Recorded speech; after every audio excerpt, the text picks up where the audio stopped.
So in today's video, I'm going to be previewing Swindon Town versus Bradford City. Then in the second part of today's video, I'm going to bring you guys my Game Week 42 League 2 score predictions. If you do go on to enjoy today's video, please make sure to drop a like on there for me. If you could try and hit 70 likes on today's match preview, that'd be massively appreciated. Subscribe if you are new as well. We are now on the road to 7,000 subscribers, so please make sure you are subscribed if you haven't already with that post notification bell on. It's free to do so and it does massively help out. Bradford City are looking to make it 3 wins on the spin. We're still undefeated away from home in 2023, but with a interesting performance against Rochdale really last time out. Obviously we came away with a 3-0 win, but I don't really think we particularly played too well, to be honest with you, but I'm never ever going to complain about a 3-0 away win. Another one in this fixture would obviously be very nice. In the reverse fixture, we were robbed. That is the simplest way to put it. 1-0 up. I wouldn't say cruising in the game. They get awarded a penalty, which is never a penalty in the 92nd, 93rd minute. Harry Lewis saves it, but I think it's Luke Jeffcott, the former Plymouth Argyle striker. He might actually be on loan from Plymouth.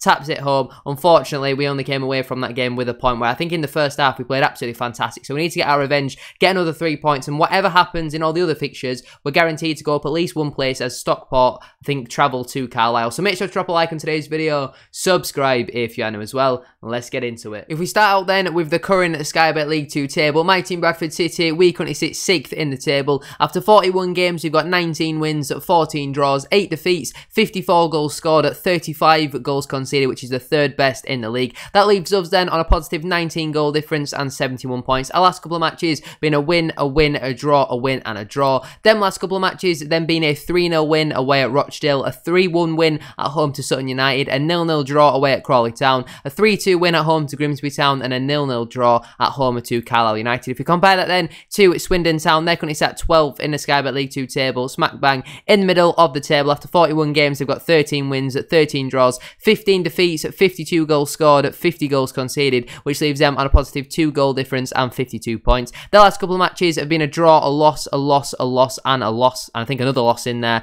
as well. Them last couple of games then been a 0-0 draw at home to Barrow, a 1-0 defeat away at Tranmere Rovers, a 4-2 defeat at home to Mansfield Town, a 2-1 defeat away to Hartlepool United, and a 1-0 defeat at home to Stockport County. So they're on a real horrid run of form at this moment in time. Their last win actually came back on the 25th of February, where they beat Harrogate Town 3-0 at home. Apart from that, since then they are really struggling. Swindon fans, what's gone wrong for you so far this season? Obviously they got to the playoff semi-final last season, and a lot of their better players left in McCurdy, Payne, Egbo, etc. What's really gone wrong at Swindon Town? You have to let me know down in the comment section down below. Now we're going to get into the team though that I would go with if I was Mark Hughes. So after 2 games in a row where you've scored 3 goals in each game, only conceded 1 as well, which was poor really from 2 individual players rather than the whole team. I think you've got to stick with the 4-2-3-1 formation. It's been working very well over the last couple of matches. We're scoring lots of goals, lots of free-flowing football as well, so I like to see us stick with that formation. In goal for me, I would go with Harry Lewis, back with another clean sheet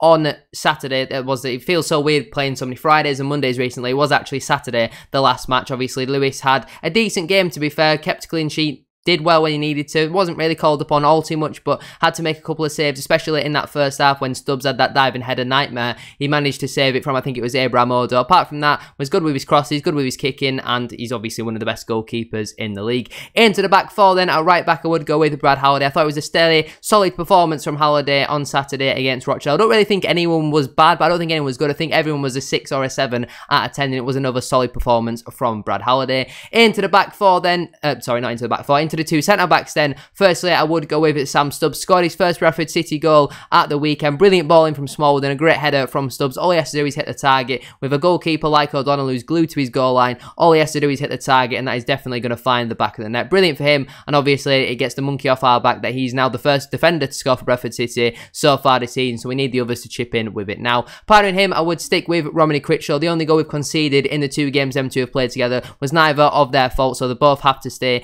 in the centre of defence for me. Obviously, Mike Platt will now be available from suspension after serving a 2-match ban, but Critchlow again very good against Rochdale, so he has to start at the back for me. A left back I would go with Liam Rideout. Again, pretty solid performance, 6 or a 7 out of 10 from him on Saturday. I can't really think of anything that he's done particularly well, but then at the same time I can't think of anything that he has done wrong, so for me personally he should keep his place in the back four as we've kept a clean sheet, so I don't really see a reason why you would change it. Into the 2 central midfielders then, at first I would go with Richie Smallwood. Again, another very good performance from Smallwood on Saturday. 2 assists as well. Obviously, the first goal where Stubbs ends up getting on the end of it, and the second one, I don't actually think that counts as his assist because it's gone down as an own goal, which I think is crazy because it's a brilliant ball in from Smallwood. If their player doesn't head it, Andy Cook's probably going to head it in, so bit of a shame for Smallwood, but still, it's the result that matters at the end of the day, and it was another very good performance from him. And partnering him, I would go with Alex Gilead again, and pretty decent performance from Gilead, driving with the ball forward, getting his tackles in, and for me personally, I think he's doing very well to keep players like East and Osadibe out of the team at this moment in time, and we're being able to put ourselves in a position where we're having the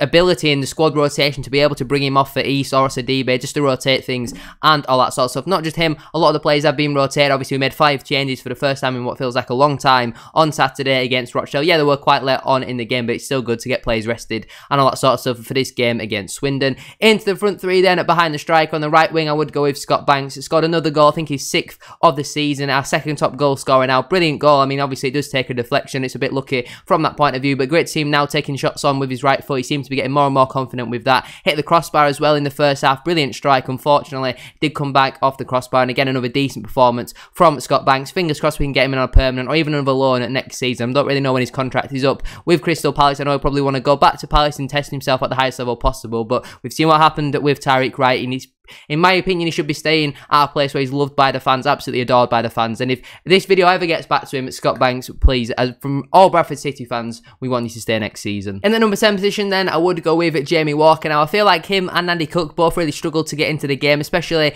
in the first half. So it was more of a 6 rather than a 7 out of 10 from Walker and Cook. To be fair, I don't think either of them really did a lot wrong, but neither of them really did anything too positive, to be fair, in my opinion. So Walker, we all know, has the quality, but we need to see a little bit more consistently, in my opinion. On the left wing, I would go with Harry Chapman. I was debating between him and Thierry Nevers. Nevers looked bright and looked lively when he came on, but I think Chapman's quality on the ball, I would rather start him and use Nevers as more as an impact sub rather than Harry Chapman. I think Nevers is going to work a little bit harder, but Harry Chapman on his day certainly has a little bit more quality, in my opinion. Obviously, he wins the free kick that eventually sees us score our first goal. So for me personally, I'd like to see Chapman keep his place once again in the starting 11. Up front then, I would go with Andy Cook, like I mentioned in the Jamie Walker little segment that I was doing. Him and Walker both really struggled to get into the game. The fact though that we scored 3 goals and Andy Cook didn't assist or score any of them 3 goals show that we're finally starting to get goals from other outlets. Obviously, he scored 27 in all competitions, 24 in the league. The man's been on fire all season. I think it would be very harsh to drop him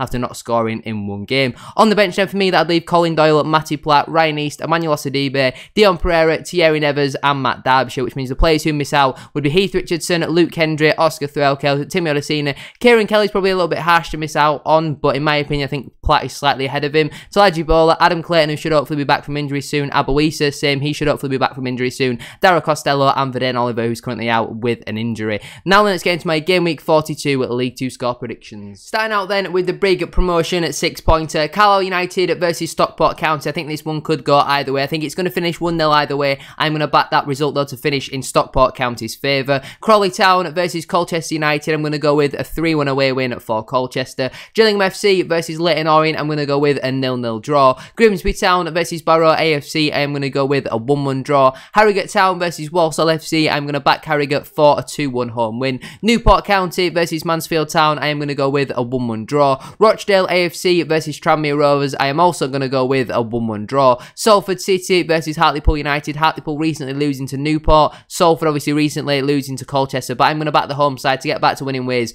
with a 2-1 home win. Stevenage FC versus Doncaster Rovers. I'm going to go with a 3-1 home win for Stevenage. Sutton United versus Northampton Town. I'm going to back the Cobblers for a 2-0 away win. And finally, Swindon Town versus Bradford City. I'm going to back Bradford City just for a 2-1 home win. Obviously, Swindon really struggling at this moment in time. Fingers crossed we can pile on more pressure on their manager, and fingers crossed we can get the 3 points with a 2-1 away win. But that is where I'm going to leave it for today's video. If you have enjoyed it, please make sure to drop a like on there for me. If you could try and hit 70 likes, as I said at the start of today's video, that'd be massively appreciated. Subscribe if you're new as well. We are on the road 7,000 subscribers, so please make sure you are subscribed if you haven't already, with that post notification bell on. It's free to do so and it does massively help out. Let me know your score predictions and what your starting 11 would be for this game down in the comment section down below. Check out my second channel as well if you haven't already. We are closing in on 1,000 subscribers over there, so please make sure to go over and subscribe if you haven't already. Thank you very much for watching today's video. Have a great rest of your day, and I'll see you all very soon for another one.